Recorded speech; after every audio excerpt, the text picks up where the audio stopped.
আসসালামু আলাইকুম বন্ধুরা, বিদেশি উচ্চশিক্ষা এবং স্কলারশিপের একটি গুরুত্বপূর্ণ আপডেট ভিডিওতে আপনাদের সবাইকে স্বাগত জানাচ্ছি। বন্ধুরা, আগামীকাল রোমানিয়া গভর্নমেন্ট স্কলারশিপের আবেদন কার্যক্রম শুরু হতে যাচ্ছে।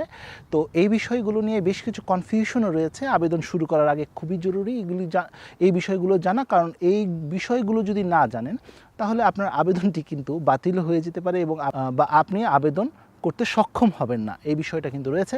আজকের ভিডিওটি অনেক বেশি গুরুত্বপূর্ণ হতে যাচ্ছে। কিছু গুরুত্বপূর্ণ প্রশ্ন উত্তর আলোচনা করব, অনেক খুঁটিনাটি তথ্য দিব, তাই ভিডিওটি শুরু থেকে শেষ পর্যন্ত দেখার অনুরোধ করছি। বন্ধুরা, বিস্তারিত আলোচনা করার আগে একটি কথা না বললেই না। প্রতি বছর নানা ধরনের স্কলারশিপ অফার করা হয়ে থাকে, গভর্নমেন্ট, নন গভর্নমেন্ট, নানা স্কলারশিপ। এই স্কলারশিপগুলো নিয়ে আমি কিন্তু কন্টিনিউয়াস টিউটোরিয়াল দিচ্ছি। যারা নিজে নিজে আবেদন করতে চান তাদের জন্য কিন্তু আমার চ্যানেলে অর্থাৎ ইউটিউব চ্যানেলে ফ্রি কন্টেন্ট রয়েছে, সেগুলো দেখে আপনারা আবেদন করতে পারেন।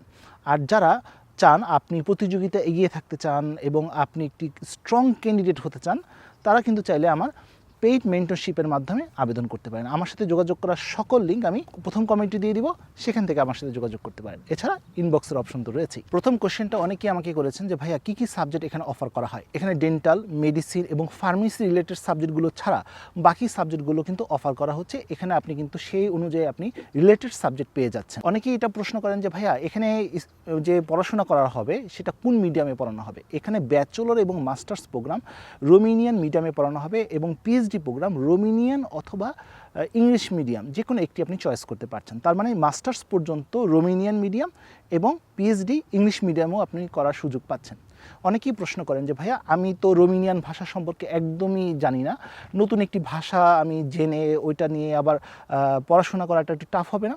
এর জন্যই কিন্তু তারা 1 বছর একটি প্রিপারেটরি কোর্সও কিন্তু আপনাকে দিচ্ছে, অর্থাৎ ল্যাঙ্গুয়েজ প্রোগ্রামও আপনাকে অফার করছে, যেটা দিয়ে কিন্তু আপনি সহজেই সে ভাষাটা বুঝে সেখানে কিন্তু আবেদন করতে পারছেন। আর এই বিষয়টি কিন্তু পুরো ইউরোপেই কমন। আপনি ইউরোপে যে দেশেই যান না কেন, সেই দেশেই তাদের নিজস্ব ভাষার উপর কিন্তু অনেক দক্ষতা প্রয়োজন, সেখানে সেটেলমেন্ট হওয়ার জন্য, পড়াশোনা করার জন্য এবং অন্য অন্য কাজের সাথে যুক্ত থাকার জন্য।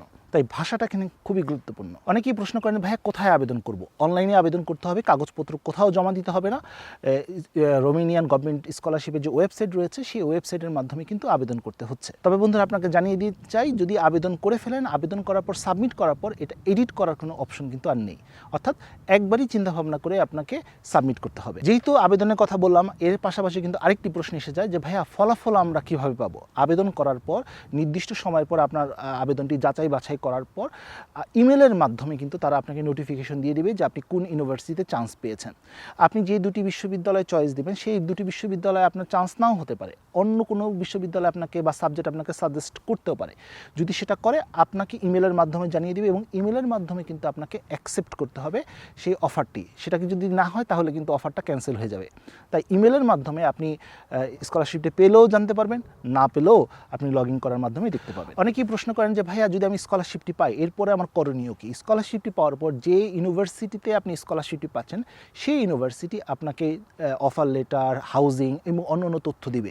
এরপর মূলত অফার লেটার, আপনার হাউজিং ইনফরমেশন, তারপর হচ্ছে এছাড়া যে অন্যান্য ডকুমেন্টসগুলো রয়েছে, এফিডেভিট, তারপর হচ্ছে হেলথ ইন্স্যুরেন্স, এই সব কিছু আপনাকে গুছিয়ে আপনাকে ভিসার জন্য আবেদন করতে হবে। ভিসার জন্য মূলত হচ্ছে, এখন অনেকেই প্রশ্ন করেন যে ভারতে যেতে হবে? না, ভারতে যেতে হবে না।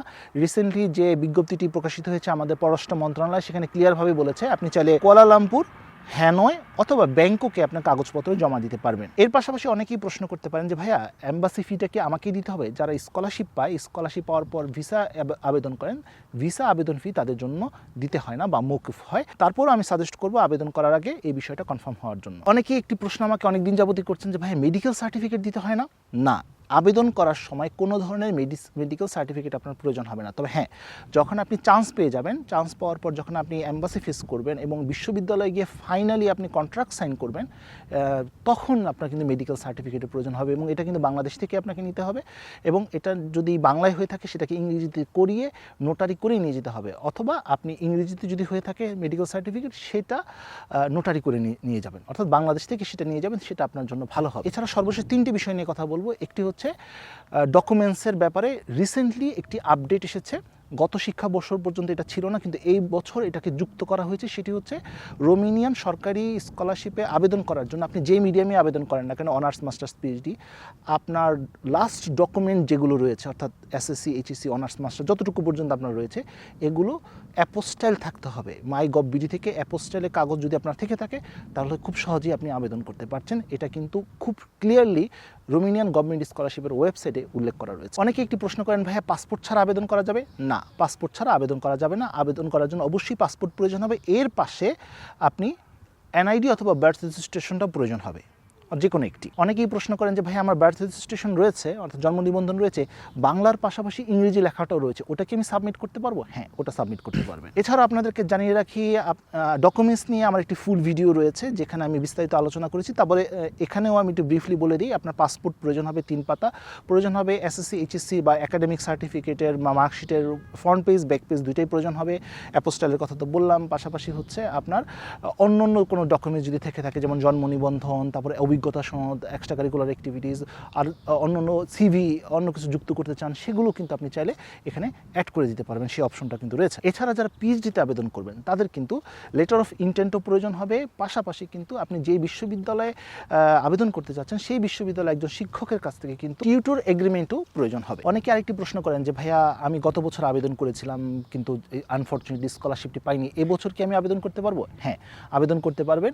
অনেকে এটাও প্রশ্ন করেন যে ভাইয়া গত বছর তো আমি রিজেক্ট হয়েছি, এই বছর কি আমি সেটা কি কাউন্ট করবে যে আমি অলরেডি একবার রিজেক্ট হয়েছি, এতে কোনো সমস্যা হবে না? না, গত বছরে আপনি রেজাল্ট যাই হোক না কেন সেটা এবছর আর কাউন্ট করা হবে না। এটা কিন্তু খুবই পজিটিভ একটা বিষয়। আর সবচেয়ে বড় কথা হচ্ছে এখানে জিপিএ এবং এইজ মানে বয়সের কোনো রিকোয়ারমেন্ট নেই। আপনি যেই বয়সের শিক্ষার্থী হন না কেন যে কোনো লেভেলে আপনি আবেদন করতে পারছেন। সর্বশেষ একটি প্রশ্ন অনেকেই জিজ্ঞেস করেন যে ভাইয়া ফ্যামিলি নিয়ে আসা যায়, এখানে ফ্যামিলি আনার কোনো সুযোগ রয়েছে?